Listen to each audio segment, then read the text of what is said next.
The sun had just started to dip behind the red rocks when Jeremiah Tucker heard the voice. He was tracking coyotes near the Whispering Caves, called so not for any spirits, but for the way the wind howled through their cracks like whispers of the dead. His boots crunched on gravel as he paused, narrowing his eyes. It wasn't the wind this time. A girl was singing. Soft, lilting, heartbreakingly sweet. A melody that didn't belong to this harsh land. It floated like smoke, trembling in the air, filled with an aching sorrow that made Tucker's spine freeze. He tightened his grip on his rifle and stepped forward, ducking through a narrow gap into the cave's yawning mouth. And there she was, kneeling beside a body, a woman, cold and curled as if asleep. The child's hair was tangled, her dress torn, feet bare and bloody. But she didn't cry. She sang. Her eyes were wide and violet, fixed on nothing. Her tiny hands rested in the dead woman's. Tucker didn't move, didn't speak. He just listened until the final note faded like mist. He took her to Dustvale, but the townfolk weren't kind. They whispered words like curse and bad omen. Someone said they saw shadows dance in the cave as she sang. Another claimed the air went still as death. No one dared take her in. "She's not right," muttered old Nan at the general store. "No child sings like that." The doctor said she didn't speak, that she refused food unless coaxed with soft humming, that she never cried. Just stared or sang when no one was looking. By the time the sheriff asked if she'd be sent to the orphanage in Blackridge, folks already had their minds made up. "Let God deal with her," said Pastor Boone, his voice low, his eyes sharp beneath his broad hat. Some things aren't meant to be touched, and yet news of her spread beyond Dustvale's cracked streets. People came from nearby ranches to catch a glimpse of the cursed girl, always disappointed when all they saw was a silent child with haunting eyes and lips pressed shut. No one knew her name. She wore a leather tag around her neck with half a burned letter on it, maybe a C. Some feared her, others pitied her, most avoided her. But somewhere in town, someone was about to do something none of them expected. Someone who didn't believe in curses. Someone who believed only in war, pain, iron, and choice. Before we uncover how a cursed girl silenced death itself, make sure to subscribe for more stories that touch the soul.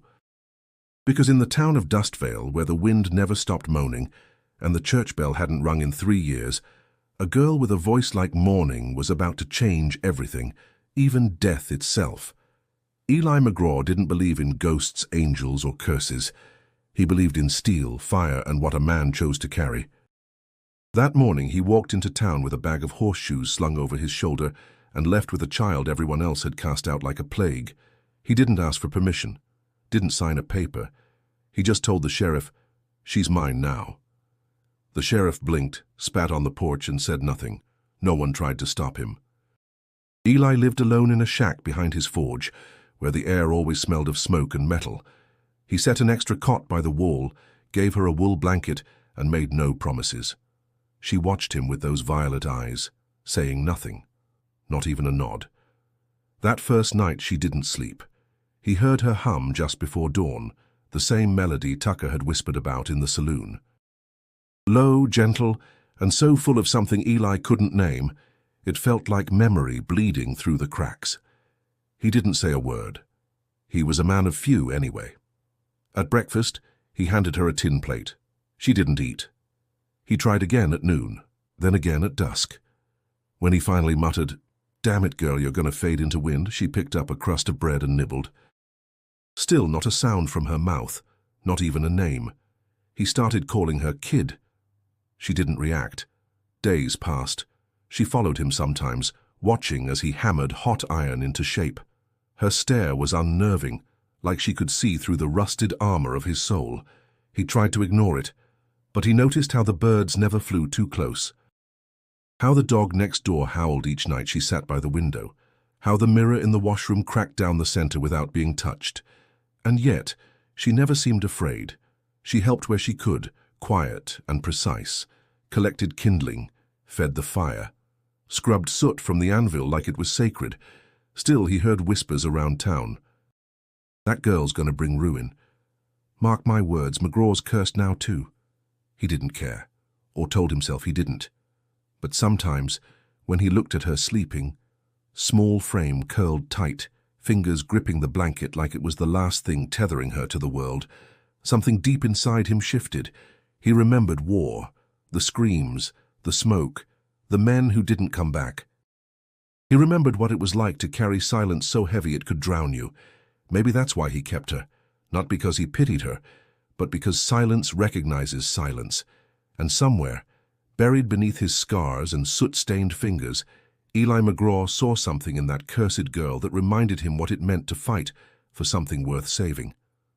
Dustvale was never warm, not really. Even in summer, a chill hung beneath the wind, like the land itself remembered every grave dug into its soil. But after Clara came, the cold felt sharper. Yes, she had a name now. Clara. Eli found it carved faintly on the back of that burned leather tag she wore. He didn't say it aloud the first few days, but when he finally did, Clara. Her head tilted slightly. That was enough. But names didn't soften hearts in Dustvale. People kept their distance. The blacksmith's business slowed. Horseshoeing requests dried up. Old customers crossed the street rather than pass the forge. "Should have left her where she was," muttered Abel Cartwright outside the feed store. "McGraw's letting rot in." Kids tossed stones near Clara when Eli wasn't looking. A preacher's wife refused to take her order at the bakery. Once someone left a dead bird at their doorstep, its wings twisted unnaturally. Eli didn't confront them. He just started carrying his hammer around town a little more visibly. Clara said nothing through it all, not a tear, not a complaint, but sometimes when Eli came in late he'd hear her singing from the back room. Low, barely above a whisper. A song full of empty halls and lost faces, and every time she sang something strange happened. The old clock above the mantel, long broken, ticked for a few minutes. The frost on the window melted, even when the night air bit hard. Once a stray cat with a mangled leg came limping into the shop, sat near Clara as she hummed, and left walking straight. Eli didn't speak of it.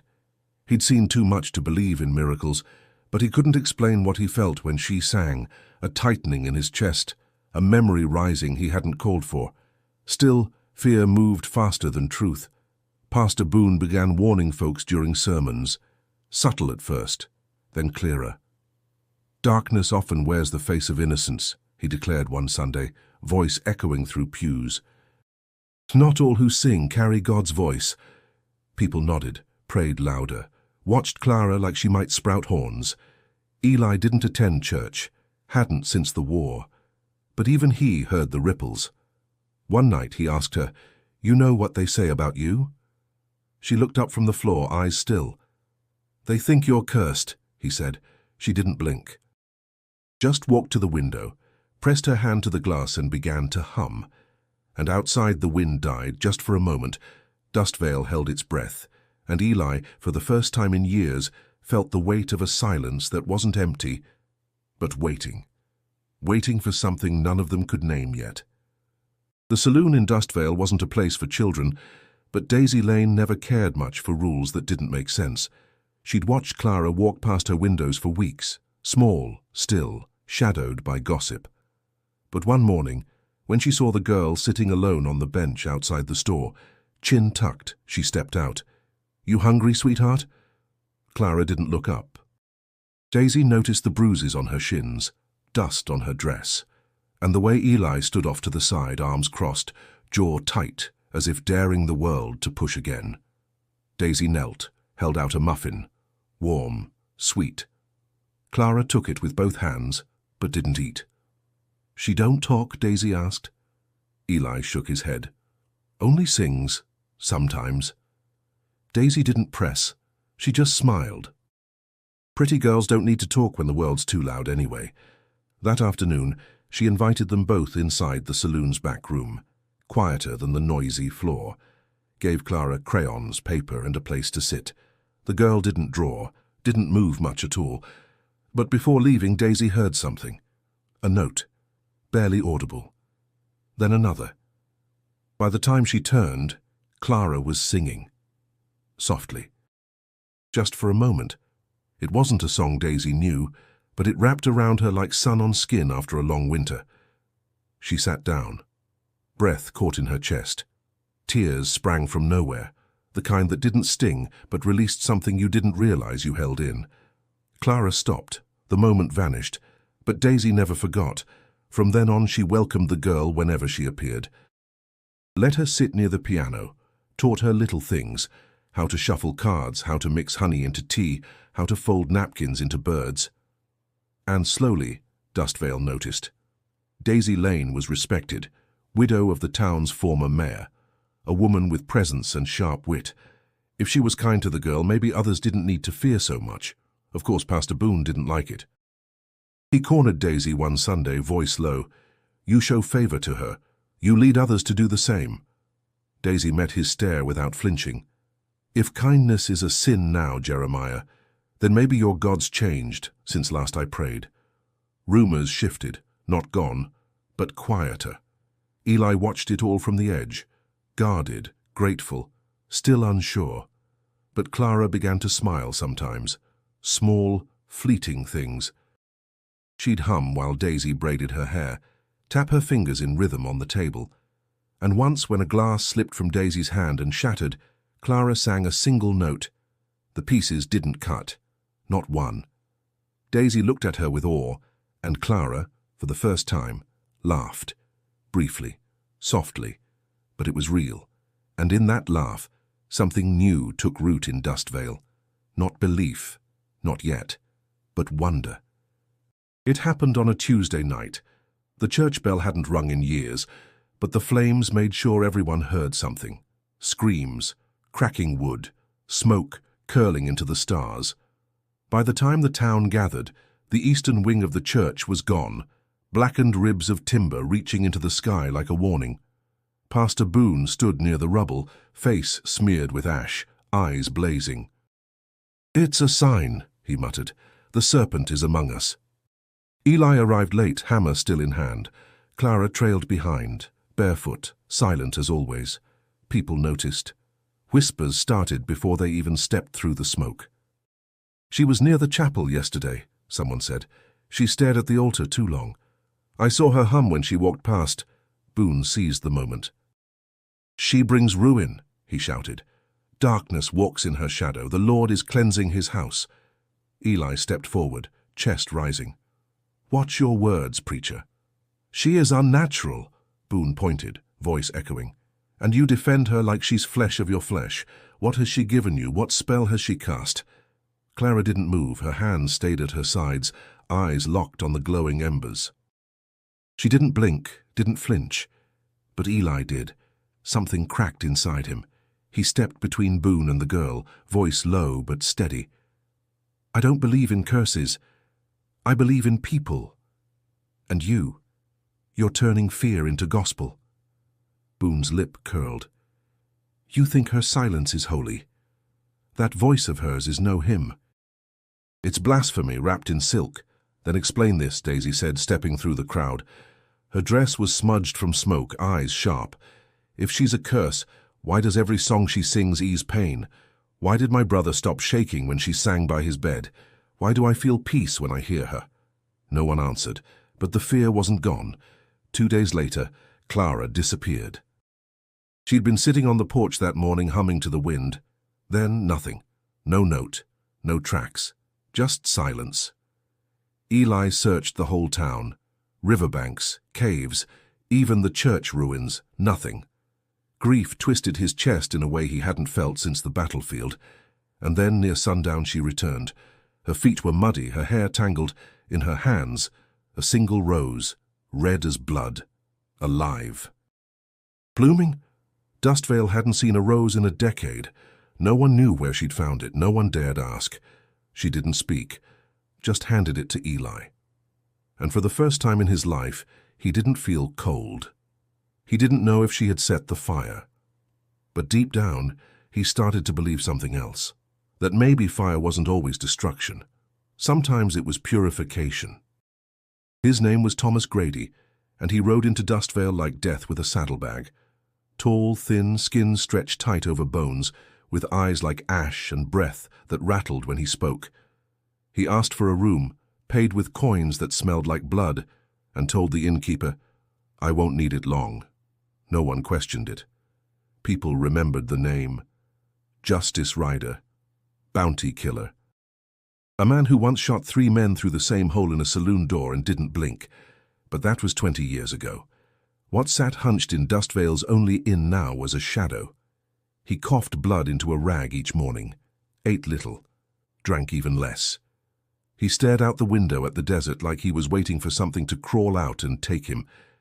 It wasn't pain he feared, it was silence. The kind that comes when death doesn't hurry. Word spread fast. Thomas Grady, dying right here in Dustvale. Daisy brought soup. He barely touched it. Pastor Boone came by once with scripture. Grady tossed the Bible back out the door. But then, one afternoon, Clara passed by the open window. She wasn't singing, just walking, humming to herself, fingers brushing the fence post. And Grady froze. He leaned out, squinting. "Who's that?" he rasped. Eli, who had been delivering coal to the side alley, answered flatly. "She's the one the town can't decide to fear or follow." Grady stared after her. "What was that sound?" Eli hesitated. "A girl, just humming." "No."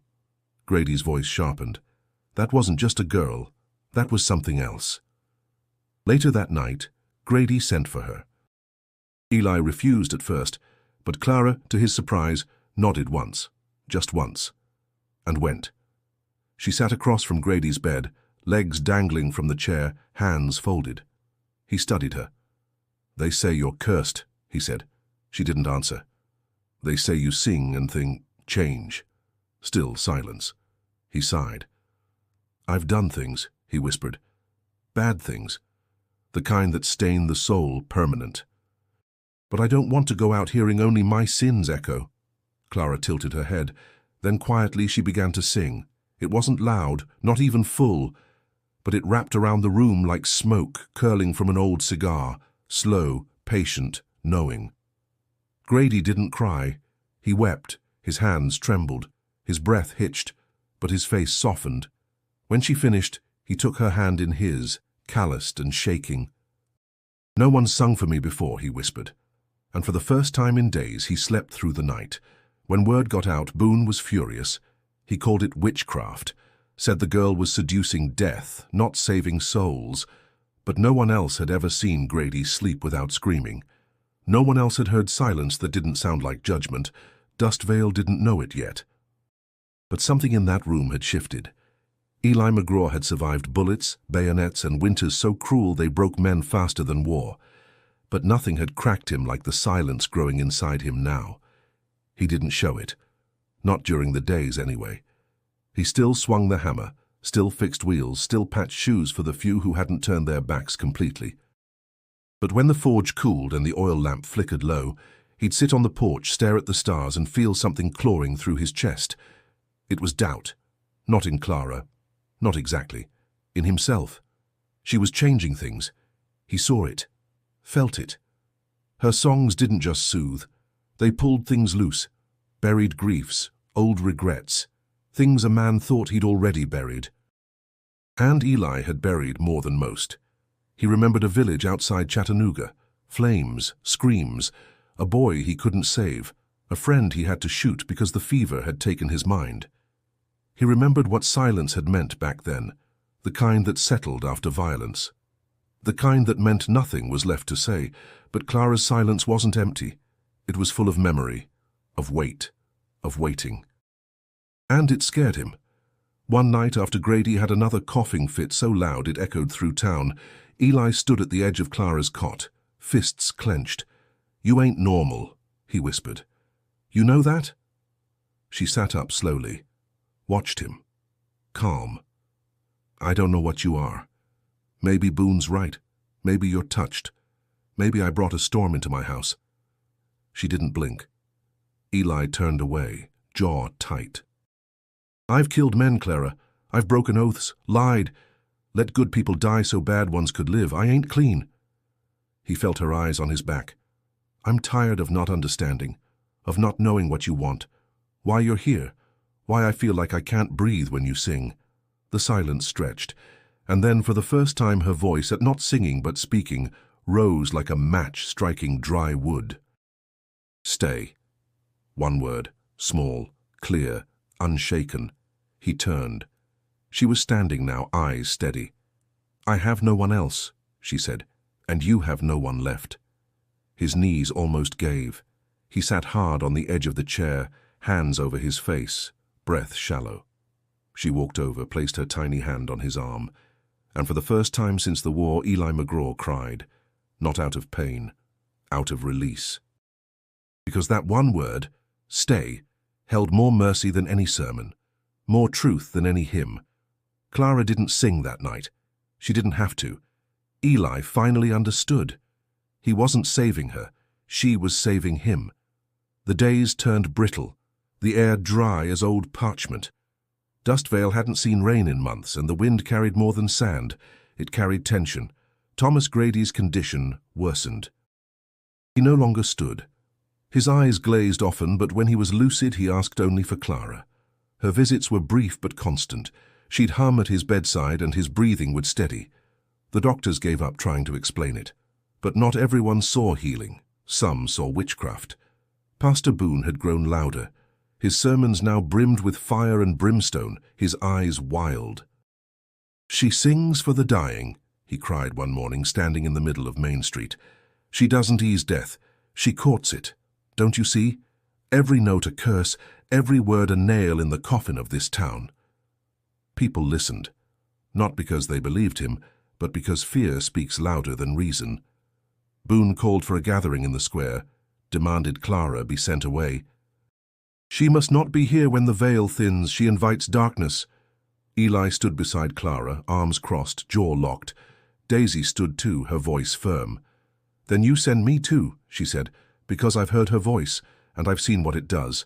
It doesn't curse, it heals." Boone's eyes burned. "You would defend the unnatural?" "I defend truth," Daisy said. "And the truth is, this town's been broken for a long time. She didn't break it. She's holding it together." The crowd wavered. Some stepped back, others stepped forward. It was Grady himself who settled it. He was dying, but he demanded to be brought out. Propped in a chair, blankets over his legs, he coughed blood into a cloth and lifted his head. "You want to know what's cursed," he rasped. "A man like me who spent his life ending others. I killed for gold, for vengeance, for pleasure." No one interrupted. "I deserve to die in pain," he said. "But when she sings, I remember my mother's voice. I see the face of the brother I left bleeding in a ditch. I feel peace I thought I'd lost forever." He turned to Boone.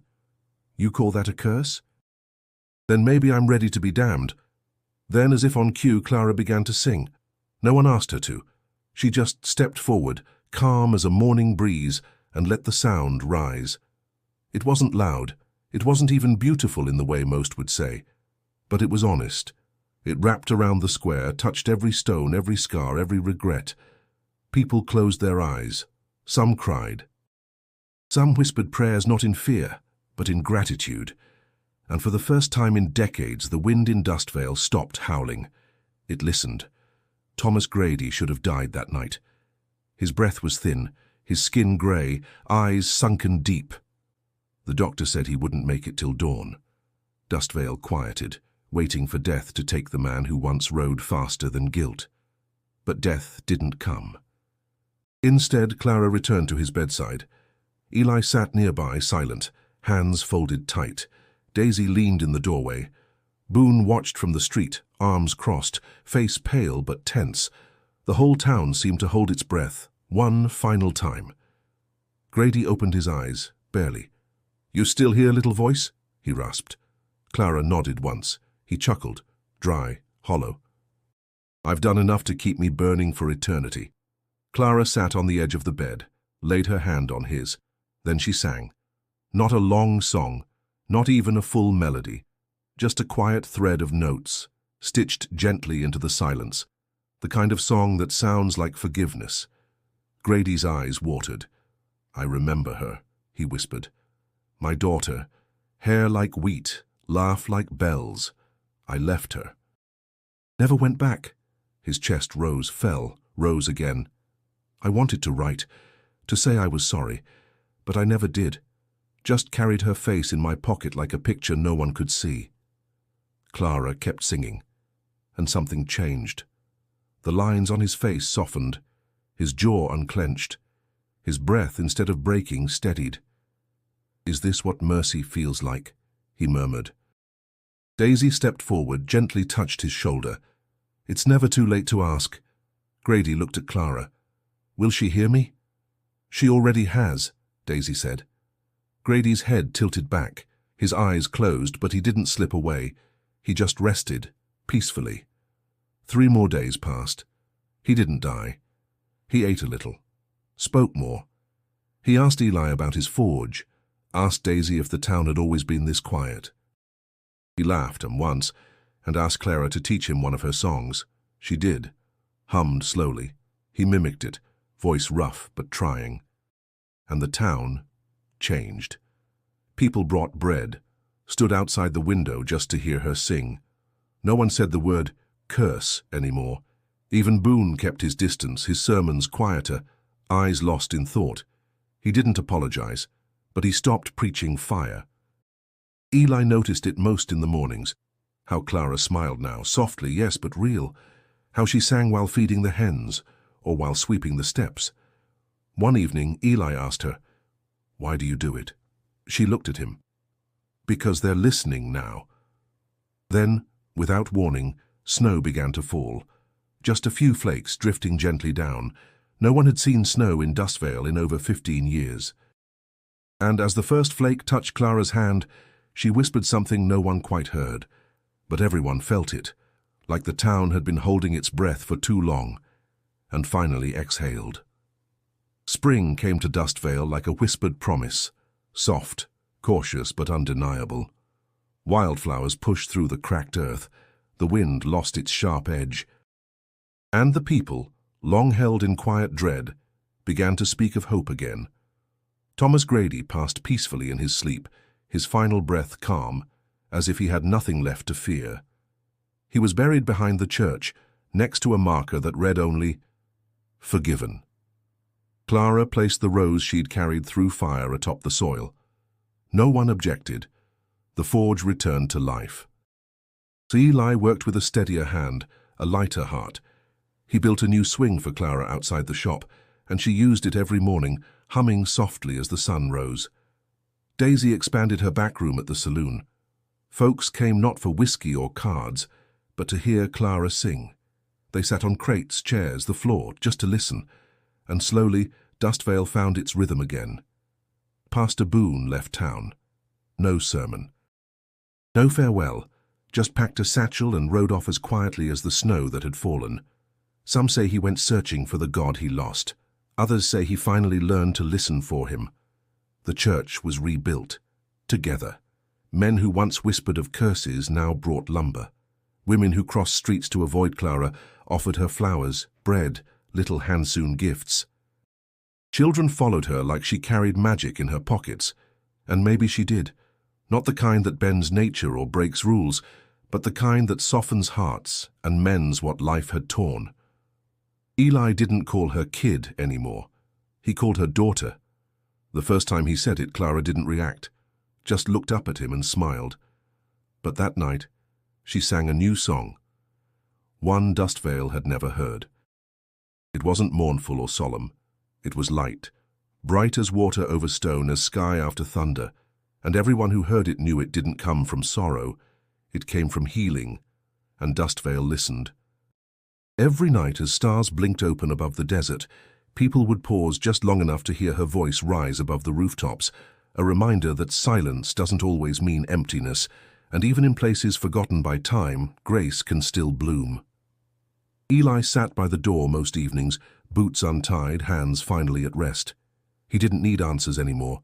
He had Clara, and Clara had found home. If this story moved you, subscribe and join us for more incredible tales of hope and transformation. Click on the video on your screen now. Another unforgettable journey is waiting.